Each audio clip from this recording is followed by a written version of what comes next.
Hi, it's Shawn again, and we all know it's barbecue season. Today, I want to show you my favorite way to cook a steak perfectly on the grill. It'll make your neighbors envious. Oh, this is game on, steak.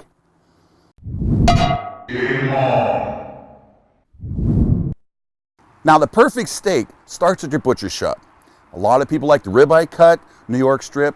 My personal favorite is the sirloin. But for this recipe, make sure they cut it 1.5 inches thick, because what that does, it allows the time on the grill to get nice crispy outside while keeping the inside moist and delicious. Now here's my beautiful cut of sirloin, and as you can see, I trimmed it up nicely. I did not cut all the fat off. You want to leave some on for flavor and moisture. What I'm going to do though, I want to take that moisture on the outside off. So I'm going to dab it up, get both sides here. Why I'm doing this is because we want the water off the steak. We don't want the steam, we want it to sear. So I'm going to get all 4 sides, make sure all that juices comes up. The mixture I'm going to put on this is simple. It's 1 part cornstarch, 2 parts salt, and 1 part pepper. I'm going to coat this whole steak and rub it in real nice. And believe it or not, I'm going to put this in the freezer then for about 20 minutes. That's going to firm the steak up, cool it down a little bit, which allows us to keep it on the grill longer, get that nice crispy outside and keep the inside moist. It sears the moisture inside. Get both sides evenly. Now I'm going to put on a rack, which you can see there's some air underneath there. That way if it drips and the moisture comes out, because the salt is going to draw it out, it'll just drip onto the pan and will not go in the meat. About 20 minutes, I'll pull this out of the freezer and pop it on the grill. While your steak is in the freezer, utilize your time. Fire up your grill, put it on high, close the lid. We want to get the grill as hot as possible so we can sear that steak perfectly. All right, it's 20 minutes. Grill's nice and hot. I'm going to place this on there on a hot spot. Listen to that sizzle. I want to cook it with the lid up because I want the sear. I don't want the steam. I want to let that moisture out.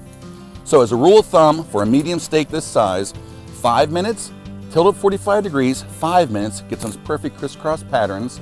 I'm only going to flip it once. Then I'm going to do 5 minutes and 5 minutes again. At that point, I'm going to put it on the top rack, turn the heat down a little bit for additional 4 minutes. And for sure, I'll hit it with a thermometer to make sure I don't overcook it. You don't want to ruin the perfect steak at the end. Now it's been 5 minutes. Now since this steak has been cooling down, where I cooked it, that part of the grill is going to be a little cooler. So when I turn it 45 degrees, I'll pick another part of the grill. Oh, and it's going to sear it perfectly. I'm ready to flip the steak, and like I said, I'm only going to flip it once. But as you can see, another rule of thumb, we'll start seeing the juices dribble through. That means it's ready to flip. As soon as I pick it up. Now look at the crust on that steak. That's great, because now we sealed in all that moisture and that flavor as well. Now we're letting it sit here for 5 minutes, and we're going to do that 45-degree turn. Now don't be tempted to take that fork out of your kit and poke it. In fact, that shouldn't even be in your kit. Get rid of it. Ouch! Hey!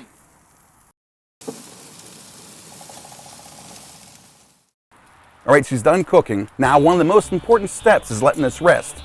We'll put it aside and cover it for about 5 minutes. That allows all the juices to redistribute throughout that steak. Oh, it's going to be great.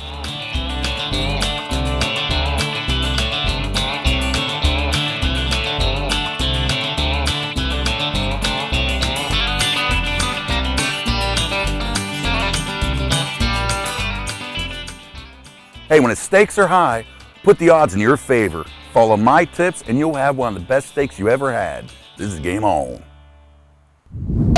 Game on.